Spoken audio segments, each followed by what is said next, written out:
کے ساتھ ہیں، اور بریک پہ جانے سے پہلے پروفیسر ڈاکٹر محمد ظفر اقبال جلالی صاحب ہمارے ساتھ تشریف فرما ہے، اور ان سے گفتگو ہو رہی تھی نبی کریم صلی اللہ علیہ وآلہ وسلم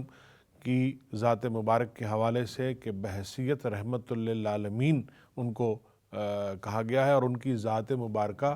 وہ تھی بھی تمام جہانوں کے لیے رحمت، اور ہے اور رہے گی۔ اسی حوالے سے ہم گفتگو کر رہے ہیں۔ پروفیسر صاحب، آپ ذکر کر رہے تھے حلف الفضول کا، اور اس میں وہ مجھے یاد آیا کہ اس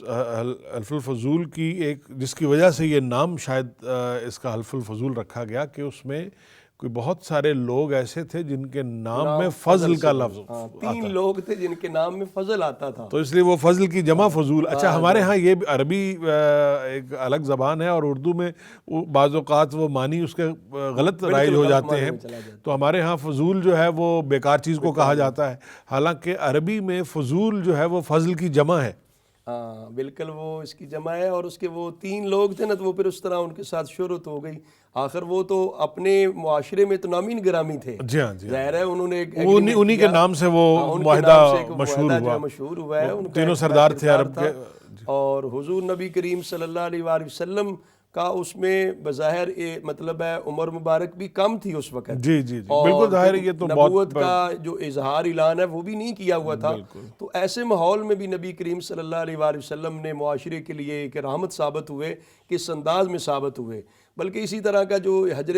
اسود کے رکھنے کا معاملہ تھا، اس پہ قبائل جو ہے آپس میں اس طرح برسر پیکار ہو گئے، اور انہوں نے وہ جو عرب کا دستور قریب تھا کہ وہ لڑائی شروع ہو جاتی، وہ تو کہتے ہیں کہ وہ خون کے اندر اپنی انگلیاں ڈبو کر وہ ایک لحاظ سے ایسا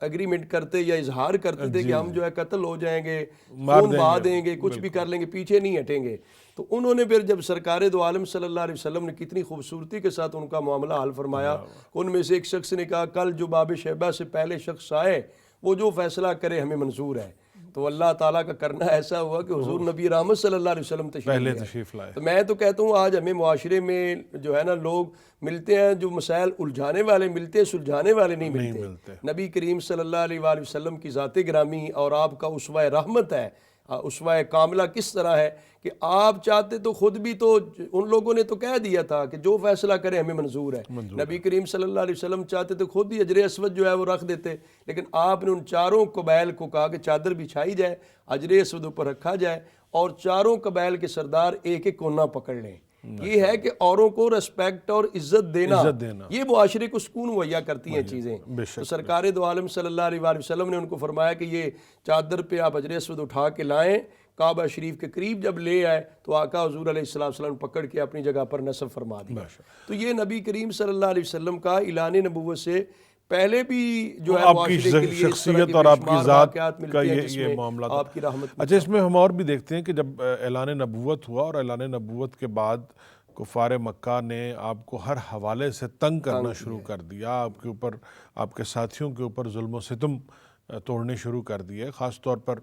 حضرت بلال کا ہمیں ذکر ملتا ہے، حضرت عمار ابن یاسر کا ہمیں ذکر ملتا ہے، یا باقی جو اصحاب کرام تھے جن کو جو غلام تھے یا جو زیادہ مال و دولت والے نہیں تھے، کمزور تھے، تو ان کو، لیکن وہ جب ہم دیکھتے ہیں کہ آپ نبی کریم صلی اللہ علیہ وسلم کہ ہاں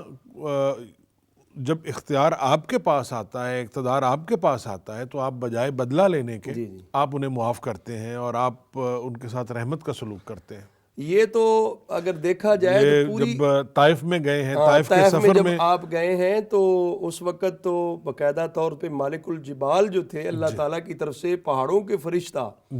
جس طرح آقا حضور علیہ السلام پہ پتھراؤ کیا گیا، آپ کو زخمی کیا گیا، لہولہان کیا گیا، تو اس ٹائم تو وہ باقاعدہ طور پہ پہاڑوں کے فرشتے نے آ کے عرض کیا کہ اگر آپ کہیں کہ ان طائف والوں پر جو ہے وہ میں پہاڑ اٹھا کے ان پہ الٹ دوں اور یہ سارے نیست و نابود ہو جائیں، تو حضور نبی رحمت صلی اللہ علیہ وآلہ وسلم نے اس موقع پر جو کہا کہ آپ نے فرمایا میں یہ نہیں چاہتا، بلکہ ان کے حق میں دعا فرما دی۔ آپ نے فرمایا اللہم اہد قوما، اے اللہ اس قوم کو ہدایت عطا فرما، لا یعلمون، یہ نہیں جانتے میرا مقام اور مرتبہ کیا ہے۔ اور آقا حضور علیہ السلام پر امید تھے، آپ فرماتے تھے کہ اگر یہ لوگ ہدایت پہ نہیں ہیں تو ان کی نسلیں ہدایت پہ آ جائیں۔ اور اس موقع پر نبی پاک صلی اللہ علیہ وسلم نے جو اپنا تعارف کروایا ہے وہ انما بعثت رحمہ کے ساتھ ہے۔ آپ نے فرمایا لم ابعث لعانا، میں کو لعنت کرنے والا بنا کر نہیں بھیجا گیا، مجھے تو رحمت بنا کر بھیجا گیا ہے۔ یہ حضور علیہ السلام نے حسر کے ساتھ اپنا تعارف کروایا، انما بعثت رحمہ، میں تو صرف اور صرف رحمت ہی بنا کر بھیجا گیا ہوں، لہذا میں لوگوں کے لیے کس طرح ذمت اور لعنت کر سکتا ہوں، میں تو رحمت ہی ان کے لیے بنوں گا۔ پھر عرب معاشرے میں ہم دیکھتے ہیں کہ استحصال کے بہت سارے طریقے تھے جو بعد کی دنیا میں تو شاید ابھی تک پچھلے 100-150 سال تک بھی جاری رہے ہیں، جس میں غلامی کا ایک بہت بڑا وہ تھا۔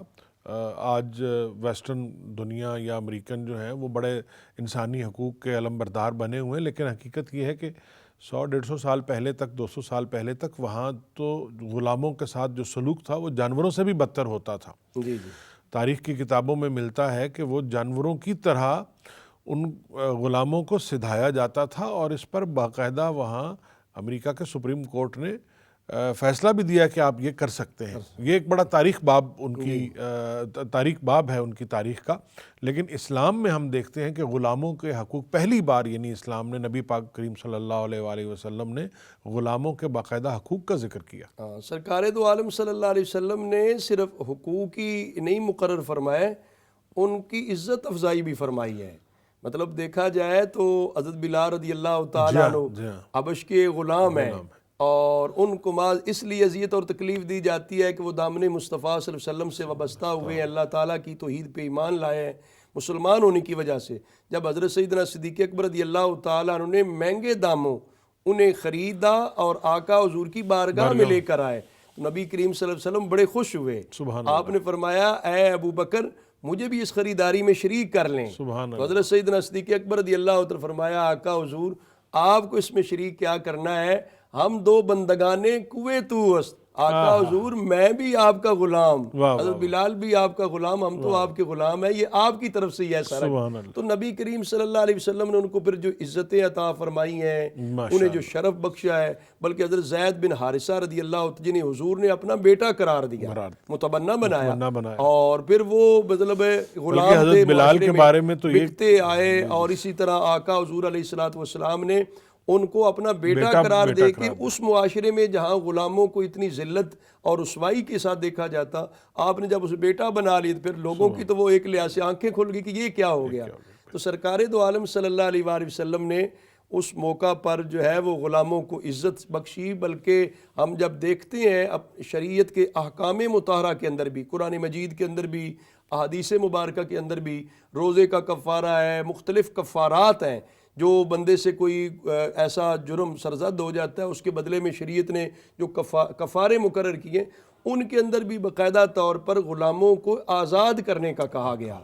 بالکل۔ اور یہ حضرت سیدنا عثمان غنی رضی اللہ تعالیٰ ایک موقع پر آقا حضور علیہ السلام کو اپنے گھر جو ہے وہ کھانے کی دعوت پہ بلانا چاہا، تو اس کے اندر ان کی خواہش یہ تھی کہ آقا رحمت صلی اللہ علیہ وسلم میرے گھر تشریف لائیں، جتنے قدم چل کے میرے گھر پہنچیں گے ہر قدم پر میں اتنے غلام جو آزاد کر دوں گا۔ یعنی معاشرے کو گویا کہ آقا حضور علیہ السلام نے اپنی رحمتوں سے، اپنی شفقتوں سے فیض یاب کیا، اور شریعت کے احکام میں جو بات میں کر رہا ہوں اس کے اندر ایک حج بیت اللہ شریف ہے۔ اس کے بارے میں جب نبی کریم صلی اللہ علیہ وسلم سے سوال ہوتا ہے، حضور علیہ السلام نے فرمایا یہ فرض ہے، تو آقا حضور علیہ السلام سے ایک شخص نے عرض کیا کہ کیا ہر سال فرض ہے حج بیت اللہ؟ نبی کریم صلی اللہ علیہ وسلم نے فرمایا نہیں، ہر سال نہیں ہے، زندگی میں ایک بار ہے۔ آگے فرمایا لو قلت نعم لوجبت،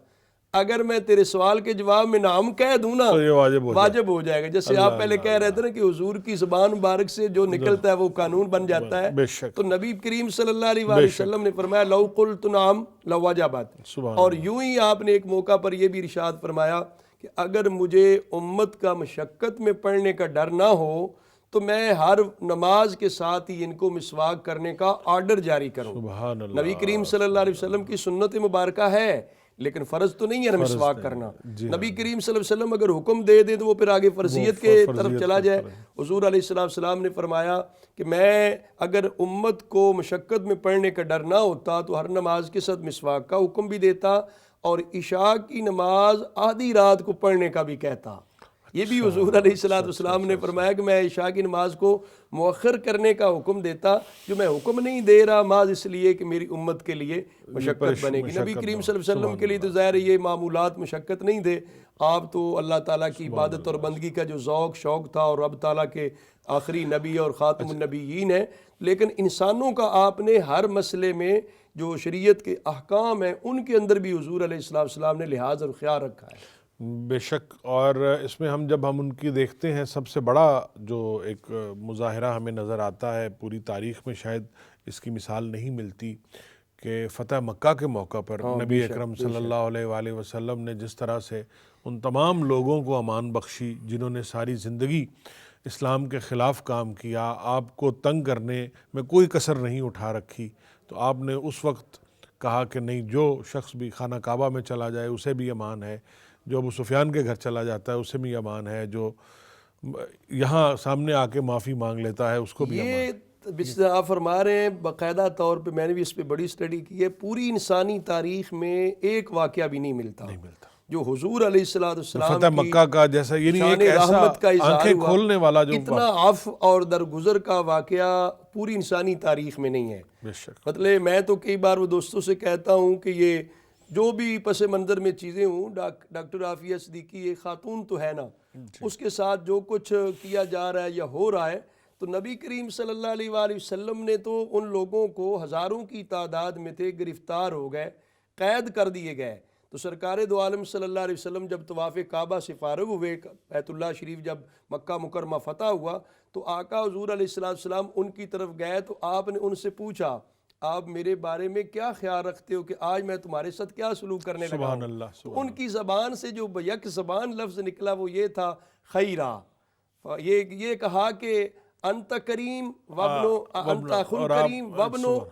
کریم، سبحان آپ تو بڑے مہربان ہیں اور مہربان ہمارے بھائی کے آپ صاحبزادے ہیں، آپ سے تو خیر کی توقع ہے۔ نبی کریم صلی اللہ علیہ وسلم نے اس موقع پر آزاد کرنے کے لیے جو کلمات بولے ہیں، وہ بتایا جاتا ہے کہ جو حضرت یوسف علیہ السلام نے اپنے حقیقی اور سگے بھائیوں کو معاف کرنے کے لیے جو کلمات کہتے ہیں، لا تثریب علیکم اليوم، قرآن مجید میں آتا ہے کہ میرا تو تمہارے اوپر کوئی الزام بھی نہیں ہے۔ پہلے الزام ہوتا ہے، دعویٰ ہوتا ہے، پھر اس کو ثابت کر کے پھر جرم بنتا ہے بعد میں۔ تو آقا حضور علیہ الصلوۃ والسلام نے مکہ مکرمہ میں اپنے جانی دشمنوں کو جو اپنی گرفت میں ہیں، قید میں ہیں، ان کو آزاد کرتے وقت وہ کلمہ بولا جو یوسف علیہ السلام نے اپنے سگے بھائیوں کو معاف کرنے کے لیے بولا تھا۔ اس سے آپ نے فرمایا اذهبوا وانتم الطلقاء، اور یہ جس طرح انسانی تاریخ کا ایک وحید ہی واقعہ ہے سب سے بڑا جو عفو درگزر کا ہے، کہتے ہیں غزوہ تبوک میں پھر 2000 وہ طلقاء نبی پاک صلی اللہ علیہ وسلم کے لشکر میں شامل تھے، جن کو حضور نے اس موقع پہ معاف کیا، تو ان کے دلوں میں بھی پھر نبی پاک صلی اللہ علیہ وسلم کی قدر اور محبت اسی طرح ہی آئی ہے۔ ناظرین محترم، نبی کریم صلی اللہ علیہ وآلہ وسلم بحیثیت رحمت للعالمین، اس حوالے سے گفتگو پروگرام باران رحمت میں جاری ہے۔ ابھی وقت ہوا ہے ایک چھوٹے سے وقفے کا، ہمارے ساتھ رہیے گا، ہم گفتگو کا سلسلہ یہیں سے آگے بڑھائیں گے۔